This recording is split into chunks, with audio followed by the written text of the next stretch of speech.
শ্রীকৃষ্ণ কেন বাঁশি ভেঙেছিলেন? কৃষ্ণ চলে যাবার পর কিভাবে শ্রীরাধার মৃত্যু হলো? নমস্কার বন্ধুরা, সেবা দৃষ্টি চ্যানেলে সকলকে জানাই স্বাগত। বলা হয় রাধারানী জন্ম থেকেই অন্ধ ছিলেন।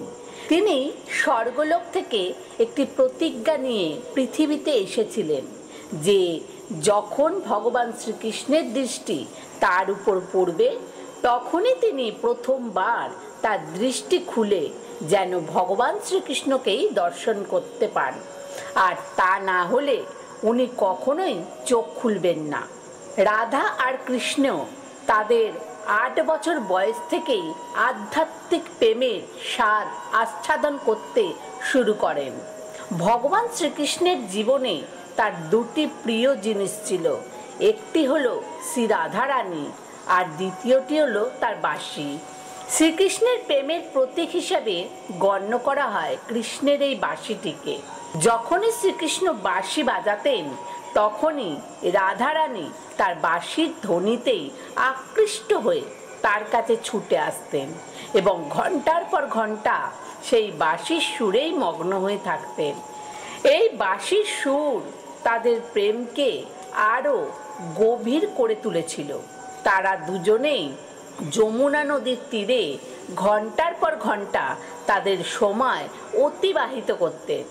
যখন কৃষ্ণের মামা কংস এটা জানতে পারলেন যে কৃষ্ণ বৃন্দাবনে আছেন, তখন তিনি দেরি না করে কৃষ্ণকে দণ্ডযুদ্ধের জন্য আহ্বান করলেন।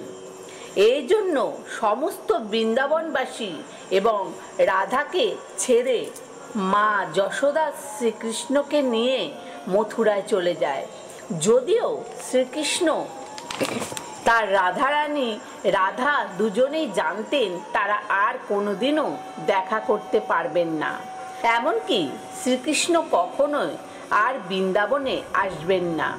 মথুরা যাবার আগে রাধা শ্রীকৃষ্ণের কাছে থেকে দুটি প্রতিশ্রুতি চেয়েছিলেন। প্রথমটি হলো রাধার মনে সব সময়ের জন্য শ্রীকৃষ্ণের অধিষ্ঠান থাকবে, আর দ্বিতীয়টি হলো মৃত্যুর পূর্বে শ্রীকৃষ্ণ অবশ্যই তাকে যেন দর্শন দেন। শ্রীকৃষ্ণ রাধার কাছ থেকে একটি প্রতিশ্রুতি চেয়ে নিয়েছিলেন, কারণ তিনি জানতেন যে এই বিরহে রাধা ভীষণভাবে কান্নাকাটি করবেন। তাই তিনি রাধাকে বলেন যে কৃষ্ণের বিরহে তিনি এক ফোঁটাও অশ্রু ঝরাতে পারবে না। এরপর শ্রী রাধার কাছ থেকে বৃন্দাবনে চলে যায় আর কৃষ্ণ মথুরার উদ্দেশ্যে যাত্রা শুরু করেন। শ্রীকৃষ্ণ মথুরায় গিয়ে কংসকে বধ করে তার পিতা মাতা দেবকী ও বাসুদেবকে বন্দিদশা থেকে মুক্ত করেন। তারপর তিনি প্রজাদের রক্ষা করার জন্য মথুরা থেকে কিছুটা এগিয়ে দ্বারকা নগরী প্রতিষ্ঠা করেন।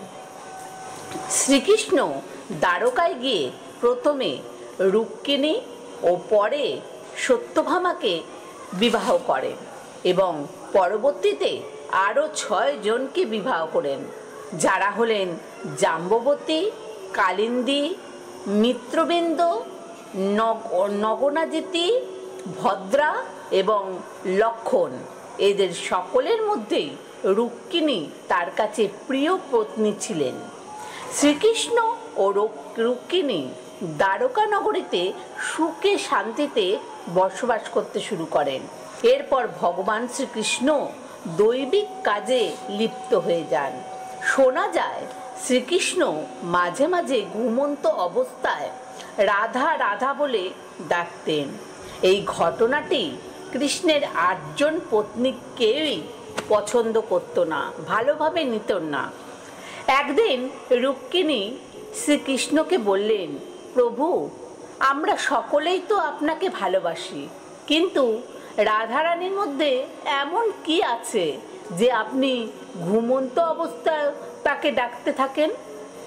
শ্রীকৃষ্ণ বলল, এর উত্তর জানতে গেলে তোমাকে একবার অন্তত রাধার সঙ্গে দেখা করতে হবে।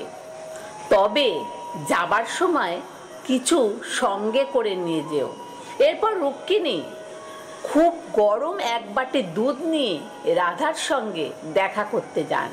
রাধারানী কক্ষে গিয়ে তিনি জানতে পারেন সারা রাত রাধারানী শ্রীকৃষ্ণের নাম জপ করতে করতে সবেমাত্র ঘুমিয়েছে। রুক্মিণী শ্রী রাধার সখীদের বলেন যে শ্রীকৃষ্ণই তাকে রাধার সঙ্গে দেখা করার জন্য পাঠিয়েছেন। কৃষ্ণ নাম যেই কানে যায় রাধারানীর, অমনি শ্রী রাধারানীর ঘুম থেকে উঠে পড়েন। রুক্মিণী আশ্চর্য হয়ে পড়েন এই দেখে যে শ্রীকৃষ্ণের নাম উচ্চারণ করা মাত্রই শ্রী রাধা ঘুম থেকে উঠে পড়লেন। যখন জানতে পারলেন শ্রী রাধা যে কৃষ্ণ তার জন্য দুধ পাঠিয়েছে, তখন দেরি না করে সেই গরম দুধ শ্রী রাধা পান করেন। এত গরম দুধ পান করতে দেখে রুক্মিণী তো আশ্চর্য হয়ে গেলেন। তিনি অল্প সময় পরেই পুনরায় দ্বারকায় ফিরে গেলেন। রাত্রে যখন রুক্মিণী শ্রীকৃষ্ণের পদসেবা করছিলেন, তখন তিনি লক্ষ্য করলেন শ্রীকৃষ্ণের পায়ে ফোস্কার দাগ। শ্রীকৃষ্ণকে জিজ্ঞাসা করলেন, হে প্রভু, আপনি কোথায় গিয়েছিলেন যে আপনার পায়ে ফোস্কা পড়ে গেছে? শ্রীকৃষ্ণ বললেন, তুমি ভুল করে রাধাকে অত গরম দুধ দিয়েছিলে, যেটা রাধা একেবারে পান করে নিয়েছিল, আর সেই জন্যই তো তার হৃদয়ে ফোস্কা পড়ে যায়। যেহেতু রাধার হৃদয়ে আমার চরণ কমল বিরাজ করে, তাই আমার পায়েও ফোস্কা পড়ে গেছে। তখন রুক্মিণী শ্রীকৃষ্ণ ও শ্রী রাধার প্রেমের সারমর্ম বুঝতে পারেন প্রেম কেবল শরীরে নয়, হৃদয়ের সঙ্গে হয়ে থাকে। বেশ কিছুদিন কেটে যাবার পর যখন শ্রী রাধার অন্তিম সময় উপস্থিত হয়, তখন তিনি শ্রীকৃষ্ণকে স্মরণ করে তাকে তার প্রতিজ্ঞার কথা মনে করিয়ে দেন। রাধা স্মরণ করা মাত্রই কৃষ্ণ সেখানে ছুটে এলেন, কিন্তু শ্রী রাধাকে দেখে তিনি খুবই আকুল হয়ে পড়লেন, আর রাধাকে অন্তিম সময় তার কাছে যেন কিছু চেয়ে নিতে বলে। রাধারানী শ্রীকৃষ্ণকে বলেন তিনি কৃষ্ণের সেই রূপ দর্শন করতে চান, যে রূপ তিনি বৃন্দাবনে সব সময় দেখতেন। তিনি শ্রীকৃষ্ণকে অনুরোধ করেন তিনি যেন সেইভাবেই বাঁশি আর একবার বাজান। রাধারানীর কথা রাখার জন্য শ্রীকৃষ্ণ তার বাঁশি বের করেন এবং মধুর সঙ্গীত বাজাতে শুরু করেন, যা শুনে রাধা ও কৃষ্ণের চোখ থেকে প্রেমের অশ্রু নির্গত হতে থাকে। তারপর থেকেই কৃষ্ণ দিন রাত বাঁশি বাজাতে থাকেন, যতক্ষণ পর্যন্ত না রাধা তার দেহত্যাগ করে আধ্যাত্মিক রূপ ধারণ করে কৃষ্ণের সাথে বিলীন হয়ে যান। এই ঘটনা শ্রীকৃষ্ণের মনকে এতটাই বিচলিত করেছিল যে রাধারানীর মৃত্যুর পর শ্রীকৃষ্ণ তার বাঁশিটাই ভেঙে ফেলেন। আসলে শ্রীকৃষ্ণের বাঁশি ও শ্রী রাধার মধ্যে একটা অভূতপূর্ব মিল ছিল। এই বাঁশিটি তাদের দুজনের প্রেমের প্রতীক ছিল। বন্ধুরা, আজ এই পর্যন্ত। আমার এই তত্ত্বকথাটি শুনে ভালো লাগলে অবশ্যই লাইক করুন এবং শেয়ার করুন, আর চ্যানেলটিকে সাবস্ক্রাইব করে আমাদের পাশে থাকুন, আর কমেন্টে জয় শ্রী রাধে, জয় শ্রীকৃষ্ণ লিখতে ভুলবেন না। ধন্যবাদ।